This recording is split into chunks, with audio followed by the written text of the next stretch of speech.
Hey Outliers, we're back with Rishi Garg of Mayfield for a quick bonus interview. In this short episode, Rishi shares a few of his secrets to success, including how he uses online-focused work sessions, facilitated by Flow Club, to work through his toughest tasks.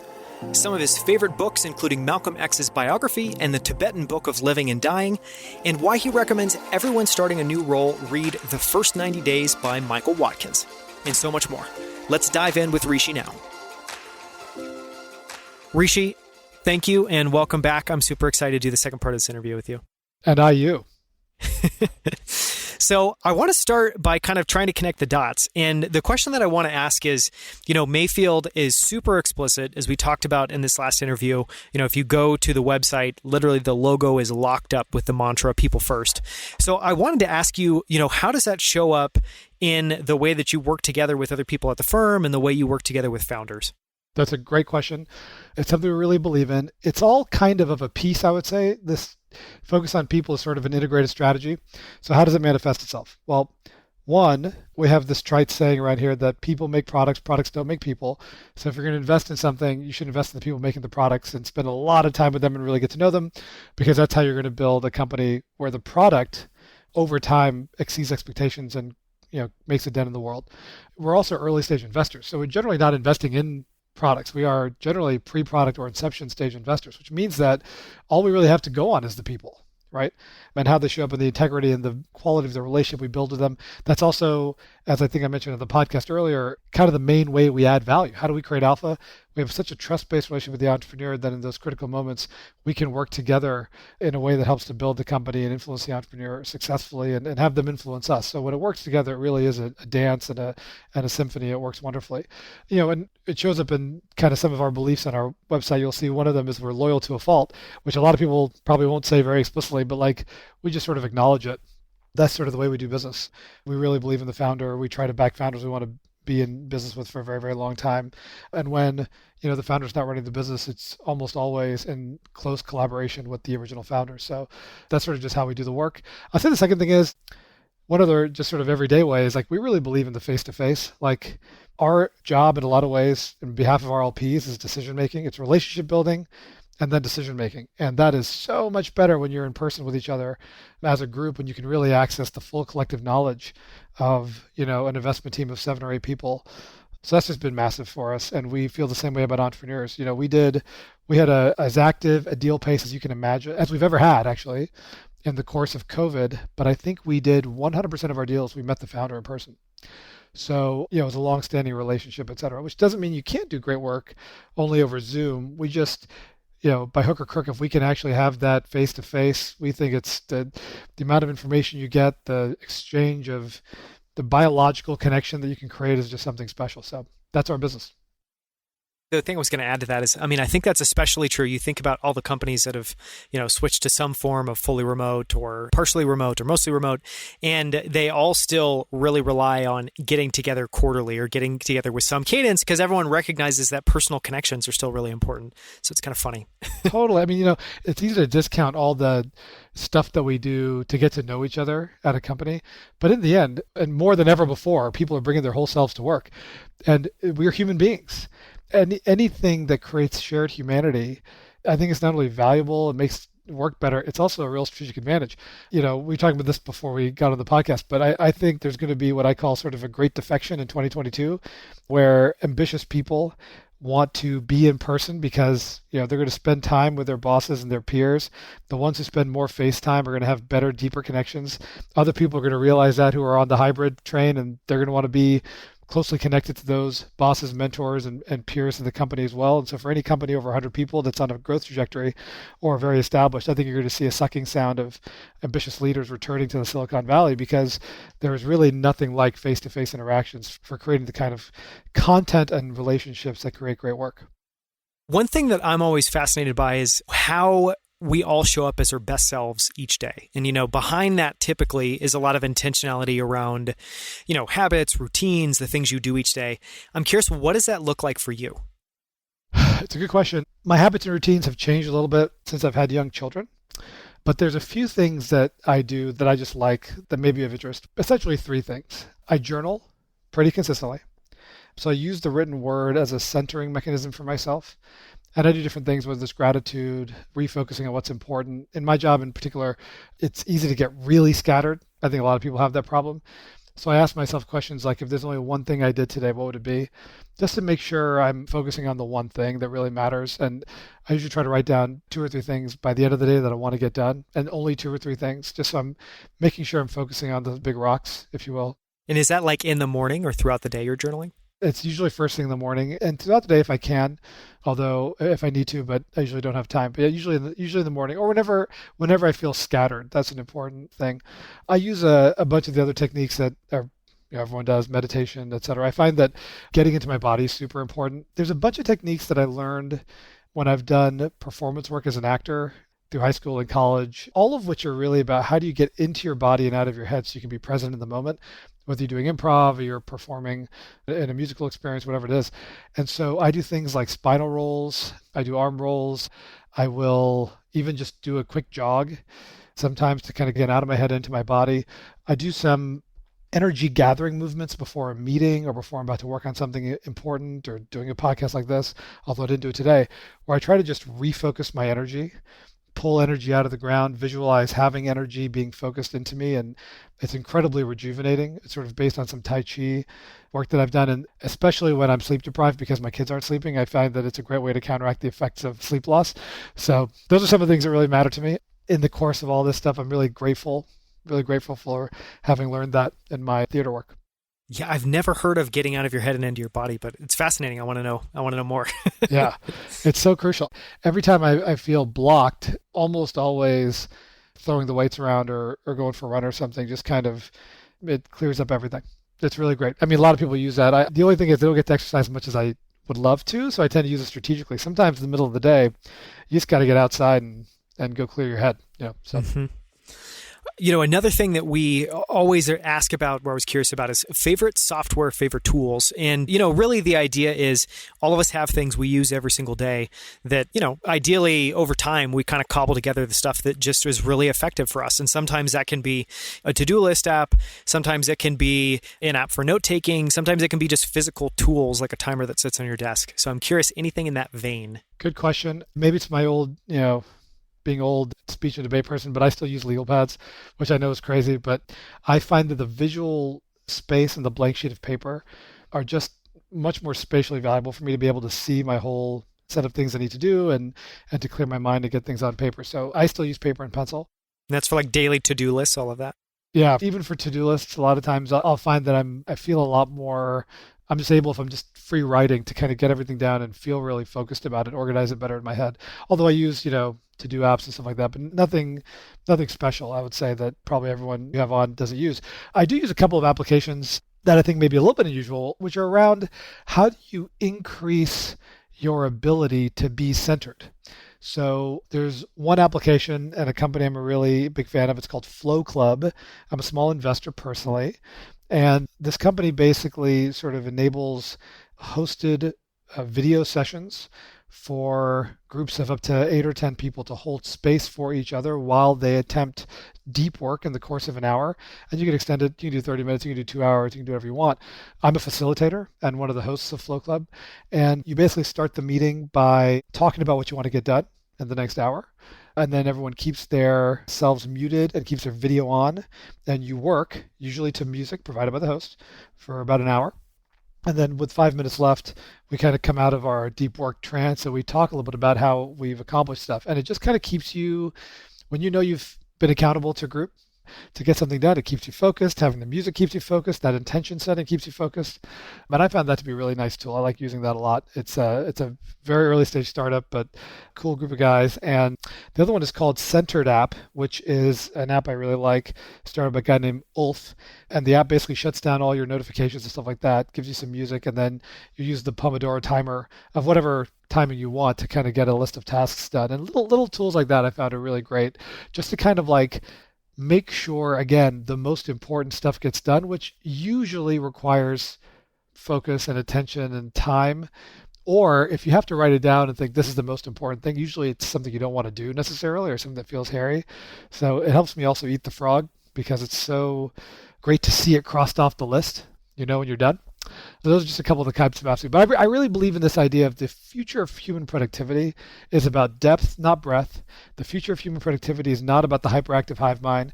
It's about people doing the few things that really matter that week. It's about accessing creativity, and it's about helping each other do that. I think it's a really great use of people and marketplaces to like bring people together to help us be more productive and feel more satisfied with our work lives. Mm-hmm. On Flow Club, I've looked at it, I've never used it, and hearing you talk about it now, I'm like, oh man, that sounds actually great, and I need to give that a try. I'm curious, and this is a shot in the dark, but you've, as a facilitator of those, I mean, do you have any interesting, remarkable stories? Like, do people have breakthroughs in those moments? I don't know, just anything interesting to share. The most interesting thing, nothing breakthrough-wise, I'll tell you, like, I see the same people over and over again, so it's totally addicting. Because we spend so much of our time, most of our time, especially in our industry, working. And so if someone can say to you, hey, listen, we're going to work together and you're going to get a bunch of important stuff done, it's like catnip. It's the same thing that, I used to like going to a spin class first thing in the morning. Why? Well, because you're groggy and tired. And I want to outsource my brain to the instructor so that their voice is all I'm listening to and it takes all the head out of it. Right? That's why we hire instructors for stuff like that. So it's the same kind of idea. You have work to do, but it's like it's someone else's job to make sure you show up and go. And people use it for all kinds of things. Deep work, everything from deep work to inbox zero to writing a screenplay. And I think the future of this company and why I'm bullish about it is that you can imagine a world where people go on missions throughout the week, and you have focused flow clubs for certain kinds of projects. You want to get your blog post written at the end of the week or get your screenplay done or, debug this important piece of code, whatever it is. So, yeah, I think they're going to see some really new and interesting and exciting ways of working. A good book to read is Cal Newport's most recent book. I forget the name of it right now, but it's about the hyperactive hive mind and the future of work. And he makes some really great points in that book about how emails kind of killed us productivity-wise. I'll look that up and link to it in the show notes, and I'm definitely going to give Flow Club a try, so thanks for sharing. Another thing that I'm always curious about is just books and or figures that have had a profound impact on you. And, I think there's a couple different ways you can look at that question. I think one is it could be personally, it could be professionally that these books have had a big impact on you. And I think it could be something that's just near and dear to your heart, or it could be something that I know anyone that's an investor, anyone that's a founder, you typically have these books that you recommend very frequently to people that are going through the same struggles. So curious for any books or figures that have had an impact on you. That's a really good question. What's a couple things that I recommend a lot? Well, one is sort of out there, maybe a little bit, but it's one that had a profound impact on me, I'll say, is the Autobiography of Malcolm X, which I read when I was in college. And the reason I find this it was so impactful is that, one, watching this man come from nothing to become something, I think really showcases the potential of humanity in a lot of ways and the leadership inside all of us. But also, it really helped me confront my own relationship with color and race and my own sort of approach to that as a brown person in America. So that's one book that was really influential to me. There's another book that I really like called The Tibetan Book of Living and Dying by Sogyal Rinpoche, which is just a wonderful, it was written, I think, in the early 90s. I kind of tried meditating for the first time because of that book, and it's just a really beautifully written account of the role of meditation and death, which is such an important teacher. So I find that to be really great. Another book I recommend, this is sort of a funny one, but I have a lot of friends who are starting jobs, and they ask, what's the best way to onboard? And a lot of people don't have a structured approach to onboarding. So I recommend The First 90 Days, which is sort of this HBS kind of book about how to get up to speed effectively in companies. But I find people don't read it as much as they probably should or have a structured approach to that. That's been pretty successful and effective. And then the last book I'll mention is sort of a perennial favorite, which I heard from my partner, Tim Chang, who recommends a lot of great books to me. It's called The Untethered Soul by Michael Singer. And it's sort of a funny book, but he has a lot of really great metaphors in there that are about achieving spiritual health. So I enjoy that one too. These are amazing. There's so many off the beaten path ones I've not heard of. So I'm excited to go get these. Okay, now on to the last two closing questions we ask everyone. So first one is for a favorite failure. Yes. Oh, favorite failure. So I'm going to give you kind of a little bit of a rom-com answer, and then I'm going to give you like a more interesting answer. The rom-com answer is I started a company called FanSnap back in 2007, and by 2010, it was kind of like doing okay, but not great. And I signed a big deal with Microsoft, and then I took a little bit of time back from the company. I was kind of going halftime. The reason it's a rom-com example is because I ended up moving back to the East Coast, and I started dating my wife there, the woman who now became my wife, which I would not have done. We'd met in San Francisco. She had moved to the East Coast, and it wouldn't have happened except for the failure of FanSnap to sort of achieve breakout velocity. So that's one of my favorite failures.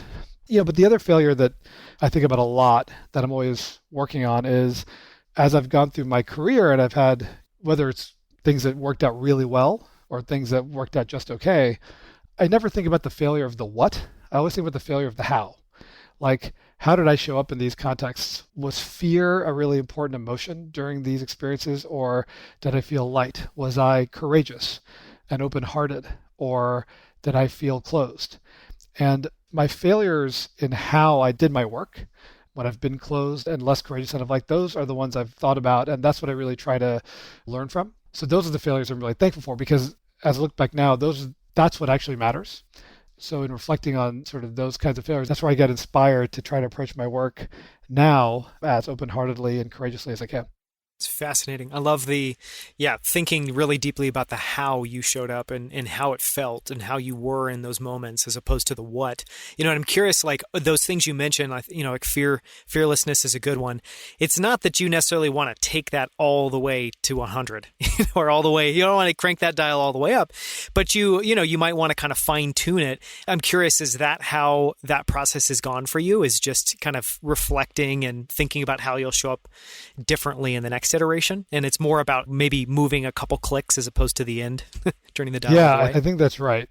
There's a couple different strategies I think I've come up with. One is just a lot of the work on the habits that we talked about earlier, the centering, reading, meditating. It's about like helping myself get perspective so that I can remember that fear, which sometimes can feel really intense, is just an emotion and is sort of an illusion.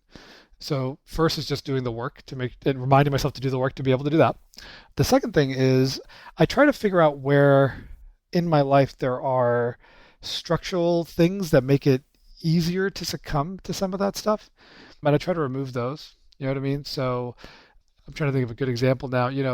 I'll give you some advice that I always remember that is related to this, which is that this amazing teacher named Rob Kaplan at business school, who used to be vice chairman of Goldman Sachs. And he always said this quick quote, which was like, he said, always live beneath your means so that you can play with some abandon. It's so important. It's a great quote. And he always says, play with some, not total, to your point about going all the way to the end, abandon. Because you have to take risks to be successful. You have to feel like you're ready to do that. And that's why young people are able to do such great things in the early days, because over time you sort of acquire this fear of taking risks because you have more at stake. And to sort of remember that there's nothing actually at stake, really ever, is helpful. And usually then you clear the way for more expansive and confident approaches to risk taking. It's so good. Okay, last question. What is your definition of success? So there's 3 words I keep saying to myself that come to mind. Resilient spiritual freedom. That's what I'm working on. I kind of see that as like the journey of my life is to, as life unfolds, to kind of become better at practicing that. It's like not so much something you achieve, but resilient, because you can achieve spiritual freedom by kind of disconnecting from life, but I don't think I want to disconnect from life. I think real freedom comes when you can be plunged into life, into the river of life, and still be free and still be spiritually open and at peace. And so that's kind of the thing I think about, is how to practice resilient spiritual freedom every day.